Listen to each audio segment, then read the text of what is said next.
ECSI fans, you want to revolutionize your sports investing habits? Allow me to tell you about WagerWire. WagerWire is an app that helps you become a superior bettor by allowing you to sync all your sports books and track all your bets in one place. See your current action, your betting history, and stats. You could also sign up for sports books and collect bonus offers. Follow them at WagerWire on X, as it's the best account on the platform. Head to App Store or Play Store now and search WagerWire and download the app.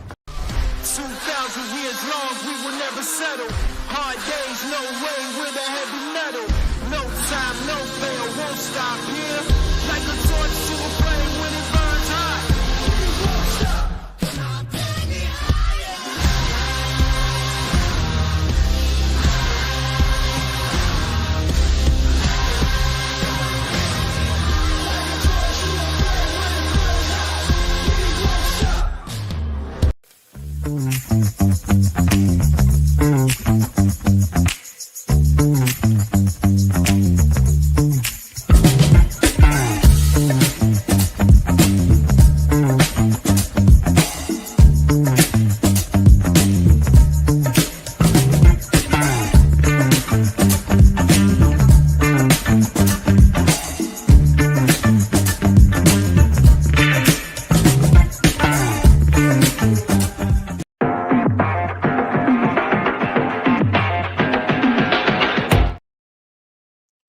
Good afternoon, sports fans from all around the globe. I am the host, Jeff Dawson, East Coast Sports Investors, and it's that time of the week for the closing bell with good friend and colleague, Mr. Ron Momilevsky, live from California, where it's nice, sunny, and warm, and I got snow, sleet, and rain here back in Cape Cod. I am not live at the Super Bowl. Last year, we were live in Las Vegas, Radio Row. This year, we were heading to New Orleans, but a couple things derailed us. But that's all right. I'm home in my comforts of Cape Cod, Mass, and we're super stoked to have Ron here. Super Bowl week to go over some late props, some thoughts, some ideas, and, of course, some breaking news earlier this week is Mr. Chip Kelly is back in the NFL. What a road.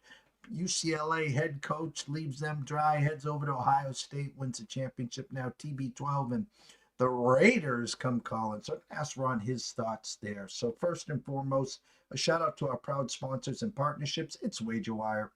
Head on over to Google Play, download that app. It is free. If you are on Radio Row, make sure you go say hi to Travis, Zach, Guy, Amber Hawley, the rest of that team. Great people. Tell them JD from ECSI sent you.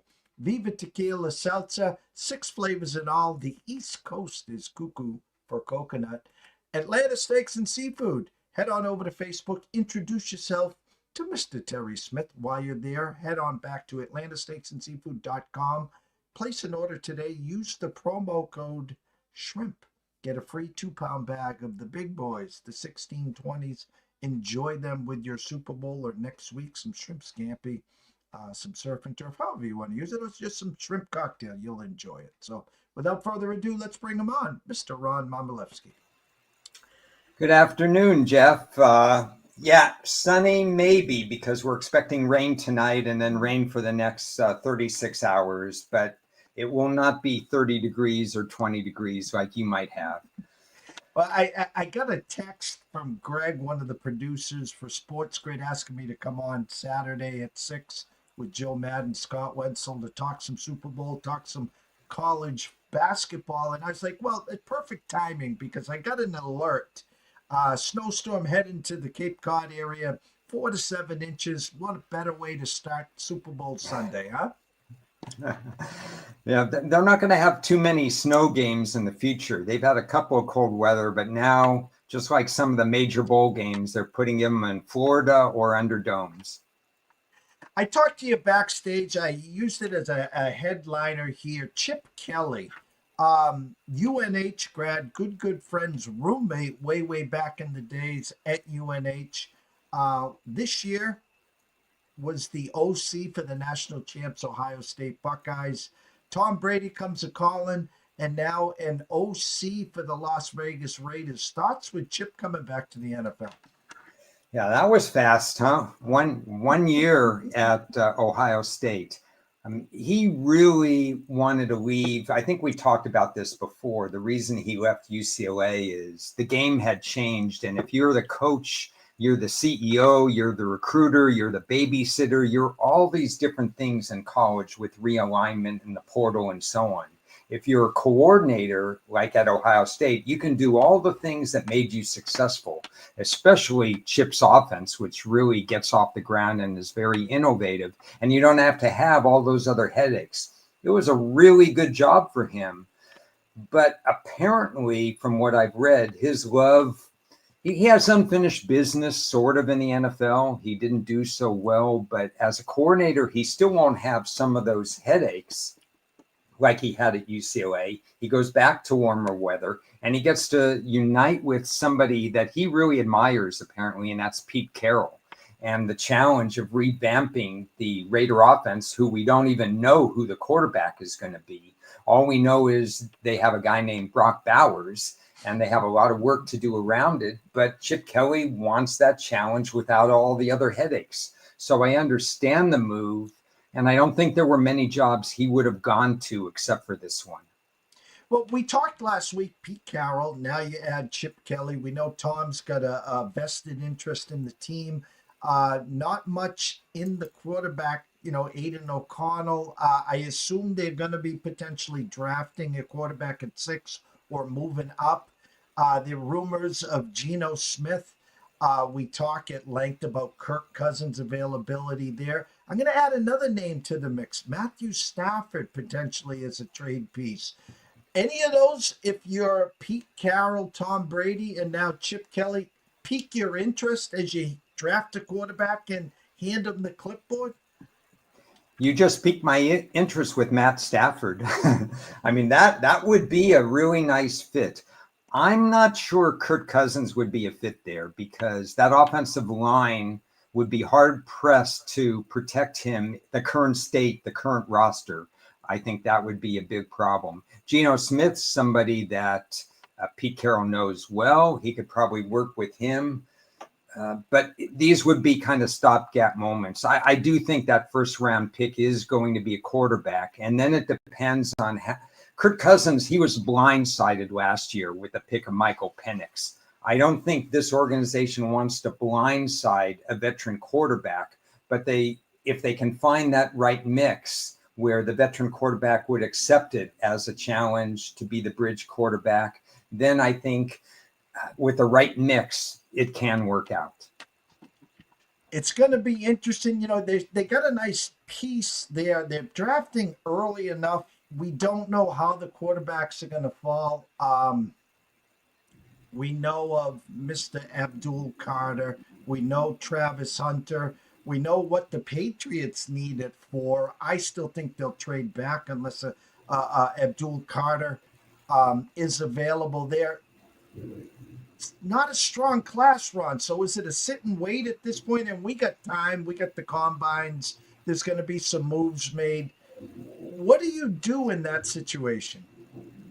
Yeah. Well, first thing I want to backtrack from something last week. You mentioned the name, was it Brandon Graham, I think, from Michigan, the defensive tackle. And as I barely started to look at the draft stuff, because you have some downtime with 2 weeks with the Super Bowl, his name is popping up top 5 boards all the time. So it will be somebody I'll have to study a little bit more intently to see if maybe New England does go in that direction. But I think this draft, and I haven't delved into it, I could tell you for a fact that there are probably 3 or 4 near elite tight ends in this draft, that this running back class is as loaded as I've seen in a long time, that there's going to be some pass rushers, going to be some people at other positions. Quarterback crop is not going to be all that great. So it's not going to be glamorous to the casual fan, and maybe ratings will drop down. But that's when the GMs need to do their best work, when it's not handed to them with a quarterback or a surefire first round pick. I think I'll end up with a deeper draft this year than last year. I thought last year's draft was, and I talked about this on the show with Chris and Ted about an hour ago. what Howie Roseman has meant to the Philadelphia Eagles. He drafted the same number of players, actually one more player than the draft picks that were allotted to him at the beginning of last year. And he did that, added 3 other picks for this year in a deeper draft. And he stopped drafting at pick 190 because the draft ran out of players. I think there'll be more players. And if you have more mistakes, you're going to get people in the 6th and 7th round. So I haven't done all the analysis there, but I'm always more in favor of trading back rather than trading up anyway, especially for roster building for teams like New England. So there's a new regime there. Let's see if they can nail it. You know, in last year's fireworks in the first 10 picks, the first 4 picks, quarterbacks, JJ moves up to 4th with the Vikings. And then, of course, Atlanta and Denver say, hold my beer with Penix Jr. and Bo Nix. I don't think there'll be 6 quarterbacks drafted in the first round this year. Am I crazy? There's a possibility only 2 will be drafted, depending on how you feel about some of these guys and how they work out in the next, for the combine and so on and so forth. Milroe probably is that 3rd quarterback that goes in that first round, but we'll see kind of a free agent quarterback shuffle. I've seen a list of 10 free agent quarterbacks that are possible. Matthew Stafford's name hadn't even entered in on that list at that particular point. And I would think the Rams would like to keep him in bridge quarterback there. Jimmy G is there. Geno Smith, you mentioned, a few others, but there's going to be some shuffling of the veteran quarterbacks in this bridge year. But it's really throwing a dart at this year's quarterback crop. Super Bowl Sunday, money trickling in on the Philly side. I had the Philly Godfather, Steve, on earlier today. We talked about trying to quantify greatness, putting a number on the elite of the elites. We're talking about Floyd Mayweather's, the Michael Jordans, the Tiger Woods, Tom Brady. In comes Patrick Mahomes. I know the whole world is on the Eagles. No one wants to see a three-peat. But when you place your money on the Eagles, you now just cringe because it's the 4th quarter. The Eagles are leading by less than a touchdown, and Patrick's got the ball with 3 minutes left.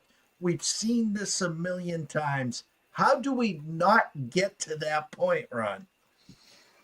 Well, if you're Philly, boy, you're going to be worried. You're going to be nervous because even Vic Fangio hasn't solved the Kansas City and Patrick Mahomes problem with his other stops in the league. And how do you put a number on a guy like Tom Brady, Patrick Mahomes, and so on? The only way you could put a number on him is if he's not the quarterback and you have to go to the backup quarterback. What would the odds be? And in this particular case, you're clearly looking at a full touchdown of what the change would be if Mahomes is not in the lineup, because there would be other possibilities for the Philadelphia defense to shut them down.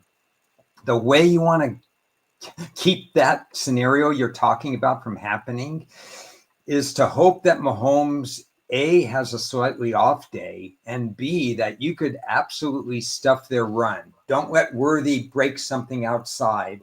Control, whether it be Pacheco or whether it be Hunt on 3rd and 3 or something like that. You know that Mahomes could throw to any one of 7 or 8 receivers, but you don't want to see Kansas City have success on the 3-yard run or Mahomes running for those 3 or 4 yards. Or typically what happens in playoff time, Mahomes runs for a 10-yard run on 3rd and 9. You have to stop the running game to make them one-dimensional, in my opinion. So I'm going to flip the script, and we know the success that Kansas City has had and Spags. I mean, when is the league going to wake up and poach Spags? Get him off of Kansas City at this point. But now we'll flip the script. If Kansas City can stuff Barkley, can Jalen Hurts take over and win this Super Bowl? Yeah, well, Jalen Hurts is not Josh Allen, who had an MVP type season. Probably will still win the MVP, but he's certainly one of the top 2. So let's not confuse that. But let's not also confuse the fact that Kansas City did allow points at certain times to certain teams. They allowed 19 to Houston, and Houston should have scored more. We know they missed field goals, extra points. They self-destructed. They allowed 29 to Buffalo, and part of that was Josh Allen, of course, but part of that was Cook and the rest of the ratio as well. And in 2023, Philadelphia got behind 10-0 in the regular season and came back and won that game 21-17. So I do think there's a pathway to Hurts getting this done because he's had success in college at the very highest level. He's had his win percentage in the NFL is tremendous. Remember, even last year, Philly fell off the map at one point, second half of the season, but they were 10-1. So they've won double digit each of the 3 years that Hurts has been the full-time starting quarterback. He just has to throw with the same authority he threw 2 weeks ago against Washington when his throws were accurate, spot on. He was hitting his receivers. He absolutely has to make that deep throw work to A.J. Brown because you know they're going to test it and stretch the field. And Devontae Smith, if they can hit him in stride, is another big weapon. So they just have to execute because there's not as many options. Kansas City has 10 options. Philadelphia has 4. There's not as many options, but if they execute, all of those guys are all pros. So what I like to do here is what are the do's and don'ts for both teams moving forward for Sunday? Ooh, okay. So the do's for Kansas City would be don't abandon the run game too early. Even if it's not working, find innovative ways to get it done. That little push pass, where they throw the ball like 1 yard and it counts as a pass completion. But if you get one of those speedy guys, because Kansas City is built for speed, that's kind of a glorified run. Put in the draw play, mix it up a little bit. Teams that get wholly defeated by Philadelphia tend to abandon the run. And even though Mahomes is fully capable, we've seen it. What have they been behind in almost every Super Bowl that they played in? Mahomes just suddenly gets hot the same way Brady gets hot. They get in rhythm and then you can't stop them. But I do think to make it easier on themselves, Kansas City should not abandon the run. They should keep that going. And then defensively for Kansas City, you want to blitz, but you want to disguise the blitz, much the same way they did on that infamous 3rd and 5 play near the end of the game or maybe it was even 4th and 5, when Josh Allen saw the same formation where they didn't blitz, and then Spagnuolo had them blitzing on that play, and it changed everything. You don't want to telegraph your blitz, especially if Hurts is right on, because he knows where his targets are. These are veteran receivers, tight ends that he's playing with. And he can even get Barkley in space. You need to manage when you do your blitz. That would be my Kansas City don'ts, do's and don'ts. And from Philadelphia's standpoint, I think what you want to do is you too can't abandon the run. It took a bye in the middle of the season this year and a bye in Nick Sirianni's first season to say, hey, wait a second, we're a powerful run team. It sounds strange that, Philadelphia is not going to abandon the run. Why would you think that? But we didn't think that about Washington, and 8 of their 9 first plays against Philadelphia, and I think 13 of their first 15 or so were pass plays against them. We saw the Ravens get out of rhythm against Kansas City in the AFC Championship game a year ago and get out of rhythm. Philadelphia has to be true to what they are. So my don't is don't be something that you weren't during the regular season. Of all teams, you need to stick to the script. And then defensively, basically, everybody tries to make Kansas City go the length of the field. And Philadelphia is not going to be any different with that. But they need to the rookies may not be rookies anymore because they played 20 games. Mitchell in the secondary and Cooper DeJean, who seems to be always in the right place, right time. But they're still rookies in a way because how many times have they faced Patrick Mahomes? So 3rd and long, they're going to know where they're going to be. But 3rd and short, make sure that Fangio and make sure that these players don't bite on something. trust the film study that they've done, trust whatever they've done.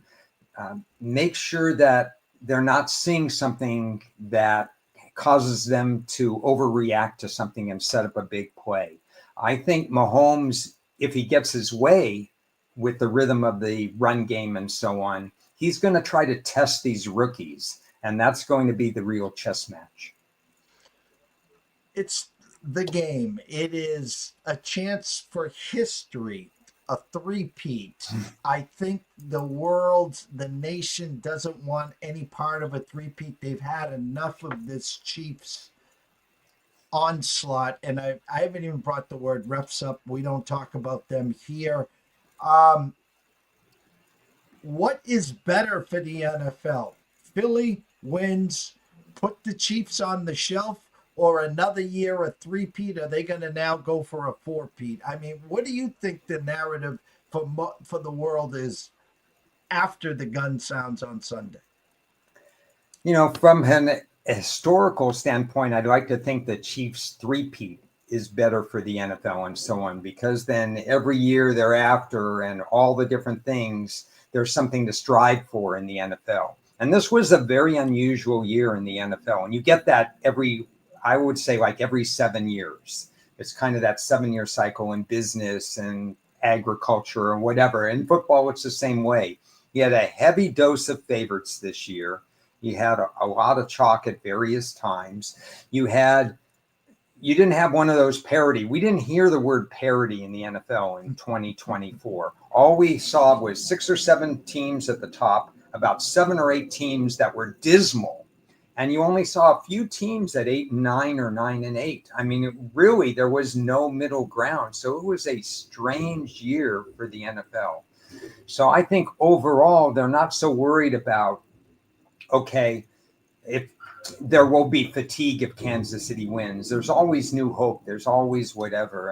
And I think that would be the story that the NFL likes. And then the story next year might be the demise of Kansas City, because as I've done some early work, I think Kansas City better try to win this game, because even with Mahomes there, the competition is going to ramp up. If you've seen that schedule and if you've seen that division, Kansas City's, this is their time right now that they better seal the deal. We've had another full week. There's a bazillion props out there. Everyone's got favorite props. As they usually say, play your unders, play your overs early and wait till Sunday to play your unders, as big names, props, over-under yards have gotten steamed. You've had a full week to look at this. What are your eyes seeing, Ron? Yeah, well, first of all, we got another myth shattered, because of it used to be the Westgate brought out the props on Thursday night, even Friday beforehand, and then everybody started going at it. There were so many shops that had props even before the Westgate brought it out. FanDuel and DraftKings had them up, I think, by Monday night, Tuesday morning. There were a couple of other places that I saw that had them up. They're not waiting anymore, and they've been pricing these props all year, because FanDuel and I know there's thousands of props and some of them are only once a year, but a whole mess of them are now weekly as opposed to what they used to be. And so you don't have that same old adage that wait for overs, or wait for unders and get those overs in early. It varies by person to person, because they're knocked into place awfully early. It's harder to find value that way. Still fun, but it's harder to find value. I will have my usual array of 60, 70 props, won't have as many middles or arbitrage opportunities, because the books don't offer that kind of situation anymore. But I have had a week to go over some of these things. And a lot of times you play the reverse game. If I like these props, does it lead me to a side that I like? It works both ways. And if you've already decided, oh, I like Kansas City, or oh, I like Philadelphia, and then you look at your prop menu and then say, wait a second, I have all these guys under and all these guys over, you have to rethink things if you're doing it. So it's a really good check and balance, even if you're having fun with them. So before I give you like a couple of props that are still out there, they haven't changed prices or anything that I can give you. I want to kind of set up this situation because I think when push comes to shove, about 50% of the people will be on one side and you can make a case for either side. So if you like Philly, I think the props that you're going to like would be that, yeah, maybe Mahomes has to pass more. You like his pass attempts over. Maybe you like the Eagles to have the ball longer than Kansas City, so you like the time of possession. Maybe you like guys in the run game like Kareem Hunt under. So you look at some of those props that are correlated to what I think is if Philly wins the game, what Kansas City will be in catch-up mode. They'll have to do different things. Philadelphia will take the air out of the ball. Maybe they'll throw less to some of the key targets and something like that. That's how I would look at it from that standpoint. If you're a Kansas City backer, you might have some tremendous value on Hurts. You look at his pass attempt number, 26.5. If Kansas City has a 2-touchdown lead in the third quarter, Philly's not going to run Barkley 24 times like people were posted. You're going to get under on Barkley carries. You're going to get over on a lot of things with Hurts going over and stuff like that. Conversely, Mahomes won't have to run as much, and they jumped up his number of carries to 6.5. If Philly's behind, why does Mahomes need to run other than the kneel down part, which could cost you in the end in a number of different ways, like it did a few years ago. So you're going to fade some catches for Kansas City because Mahomes wouldn't throw as much. Some of the guys who have these 4, 5, 6 catches, you're going to fade them. So you kind of do a strategic battle depending on which side you want. And I wanted to bring that out in the open so that you know that in some cases you want to have some fallbacks so you're not overextended on props. But in other cases, you want to make sure the rhythm of who you like. You don't want to come back and say, wow, I had Kansas City to win the game, but I got killed on props because I did this and that. You need alignment. Well, I love the way you brought that up because it's true. It's you formulate in your head which side you like, and next thing you know, like, oh my God, I got 9 overs on the Philly side, but here I am with the Kansas City money line. Yeah, it's crazy how that works out. So a couple of the props, that I will make public right now because I've either had my bets or whatever else. I don't look often to the defensive props where tackles and assists. But I was looking through them because sometimes it used to be that you can find wildly different numbers. Well, now you can't find wildly different numbers, but maybe some value here and there. I've got about 4 or 5 or 6 that I like under, but one guy I like over is Drew Tranquil of Kansas City. His number is 6.5 tackles and assists. It's going up a little. You're going to have to weigh probably minus 135. And luckily, you don't have 1,000 people who watch me, but if you did, I've seen some of these numbers when I give out a prop go crazy. But right now, it's around the 135 mark to get over 6.5 tackles. And I think the way Philadelphia conducts its offense, where they have Hurts running and where they have Barkley running, and they throw the long pass only to stretch the field, but basically they're throwing some of the other passes. The linebackers are more involved. And I think this is a little bit of a low number for Drew. He's been straddling the 5, 6, 7, 8, 9 range. So if you look just from a game-by-game basis, you say, oh, that looks about 50-50, 60-40. It doesn't look like value. But I think with the number of plays and the number of runs that Philadelphia is going to attempt, that's one that I played Drew over the 6.5 tackles and assists. One more. There's a lot of talk about Smith-Schuster, and I know he had a wonderful game, and he beat me in the last game because I certainly didn't expect him to catch 2 passes for 60 yards. And they have a lot of confidence in guys like Hollywood Brown and Smith-Schuster because these are guys who catch the ball well. And so they could go back to him, but they were facing Buffalo's defense last time. Now they're facing a completely different defense, And I really don't think that Smith-Schuster is going to stretch the field. Plus, there's all these different weapons that they have, right? They could go back to Noah Gray. They can rediscover Hopkins. They're going to go to Kelsey because you can beat Philadelphia with the tight end, not for yards, but for catches. They could go to Justin Watson, who caught a touchdown pass in the playoffs, or Sky Moore, who had a relative trick play a year ago. They can go in a number of different directions. And I think if they throw to Smith-Schuster, it's going to be shorter. So I have, and his number got steamed up because there were a lot of sharp people who said, we're going over Smith-Schuster. We're going over. So I'm in the minority on a lot of the plays that I'm making. And his number is currently 16.5 and trending to go even higher. And I think 16.5 is a good entry point for me to go under his 16.5 receiving yards. I'm banking that there's going to be more contested catches in this game because Philly plays more press defense. And that if you want a contested catch guy, maybe you turn to the tight ends or to even Hopkins, who knows how to make a contested catch. And you don't turn as much to Smith-Schuster. Could be wrong. One catch and he goes over like 2 weeks ago. But my play is under 16.5 for Smith-Schuster. Yeah, I remember. I can't remember what I had for breakfast, but I remember a couple of years ago doing a show with you on the Super Bowl, and I had over 1.5 catches for Noah Gray, and he caught the first pass of the game, and he didn't catch another one. Yeah. And when you're sitting on an over 1.5. And the first play of the game's to Noah Gray, and you got 59 more minutes to catch another pass, and he didn't.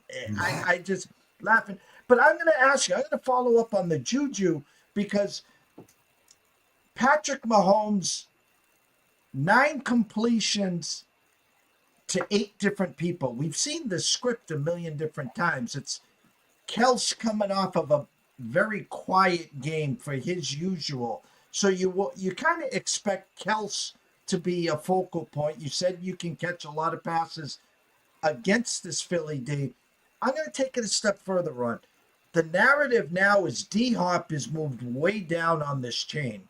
Is that more of a smoke and mirrors here? Can we expect maybe the rebirth of D-Hop in a game like today on Sunday? Yeah, so that's the million-dollar question. We don't know. We're not in the locker room for how they're game planning. They have 2 weeks to scheme. His snap count was pretty much the same as Juju last week. And I know you were right. Hopkins' snap count has gone down. Remember, he was catching passes for 40 yards a game before Hollywood Brown got in there. And Schuster's really only had this one big game that he just had. So we're going on recency bias.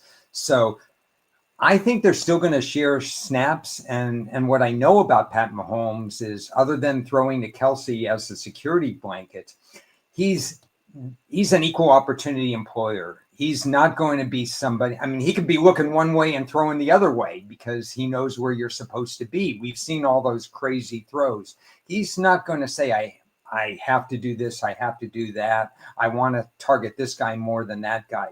He's going to throw to who's ever open and who's ever in the pattern at that time.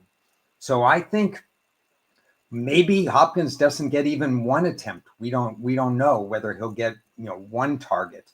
But all things being equal, I think he's going to get 2 or 3 targets in this game.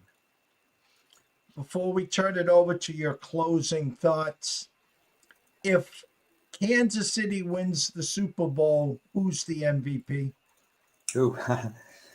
Well, I mean, everything's becoming a quarterback-driven award these days.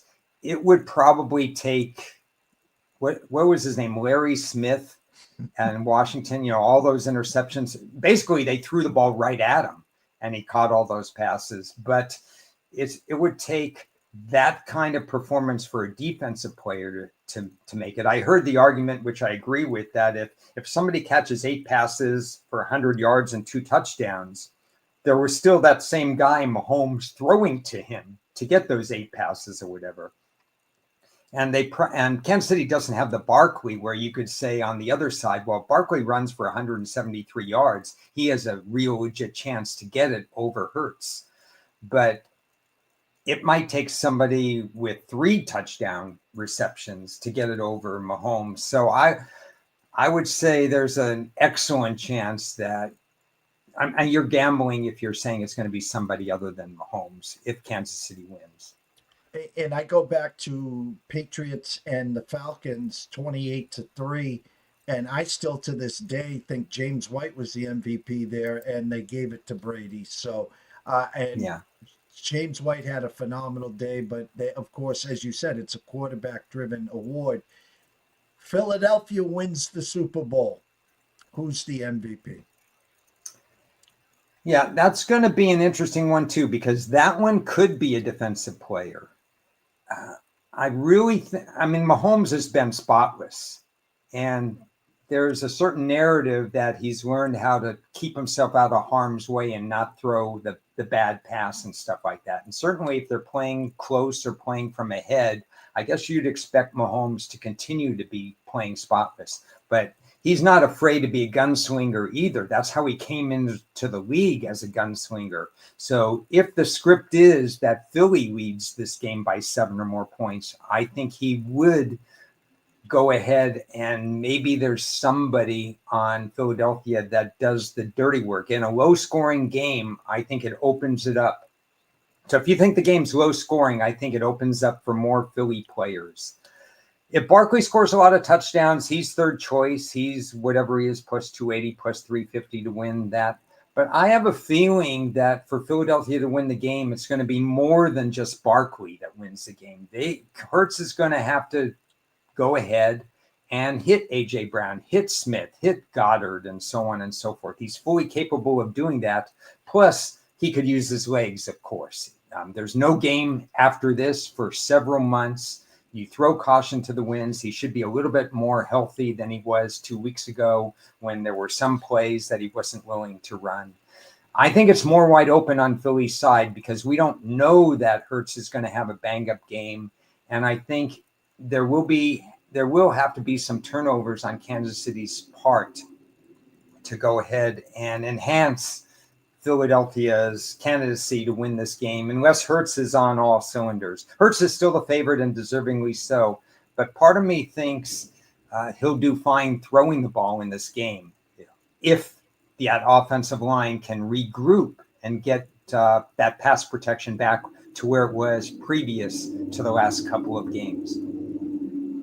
Well, as we always close out this segment, I give you that nice 7.5-yard button hook for Ron's closing thoughts. Okay. Well, let's forget about the Super Bowl for a second. Everybody talks about the Super Bowl. Everybody's Super Bowl talked out. So I've already started to do a little bit of work for 2025. So I'm going to throw some teams out, a little homework assignment for anybody who's watching this. And in the off season, when I come back, talk to you a couple of times on the Thursday show, maybe have a few shows of my own, not exactly sure on how the format's going to be, or be a guest on somewhere else. Let me point out about 3 or 4 teams that I have formed early opinions on that are completely subject to change. Excuse me, don't quote me on this because there's free agency in the draft. But in addition to Kansas City, I think because of the strength of competition, the impending schedule, and some uncertainty at quarterback coming into 2025, I would be bearish on Minnesota. We saw this a few years ago when they won all those one-score games, they won all those wins, and then they drifted back to the pack last year.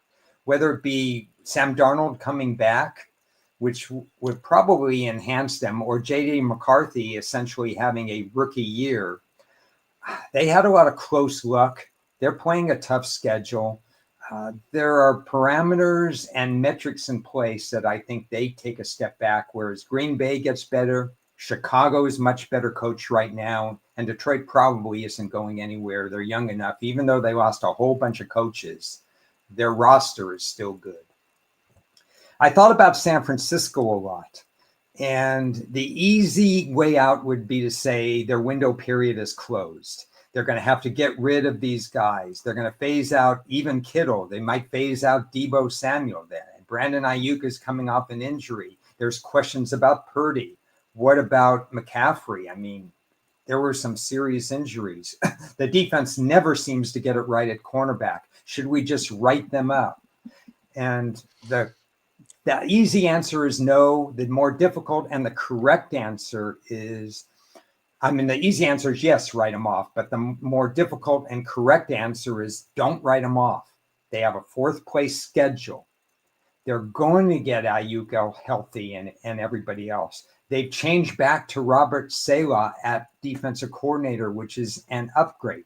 Drew Greenlaw is going to be healthy. He missed the whole year after that serious Super Bowl injury. They're going to have some pieces back in terms of Debo or somebody else. Kittle, I don't know. He didn't slow down to me last year. He had so many tight end yards, over 1,000 tight end yards. Even if he's a little bit worse, he's still one of the top 5 tight ends in the league, and his blocking is underrated. There's a lot of pieces that are still good for San Francisco. If you want to say that their window period is closed, that just makes me feel good, because I say their window period is not going to close. Well, great insight as always. We're blessed to have you here this is the end, or coming close to the end of our 3rd year. Looking forward to 2025. We'll come back next Thursday if you're available, obviously, for the recap on the Super Bowl, maybe a few more moves in the coaching world, maybe a potential trade or move. We haven't talked Myles Garrett. Of course, he's a big name. There'll be Matthew Stafford, I caught late today. His wife's already on the podcast saying, if you trade in Cooper Kupp and my husband need blah, blah, blah, you know how it goes. So a lot to talk about. Everyone here, I can't thank you guys enough. Shout out to Russell Saylor, of course. Everyone else watching and following, please head on over to Twitter at Ron Ace Sports. Go follow him there. Maybe some more cameo appearances on Sports Grid, which I saw you on Sunday. 7 o'clock, an hour and 9 minutes away. Brady Tinker will be here live talking LUKA to the Lakers, talking about his Kansas City Chiefs. It's been a busy day here, guys. Have a great, great day. Enjoy the Super Bowl, and we'll be back in just 1 hour. Stay tuned.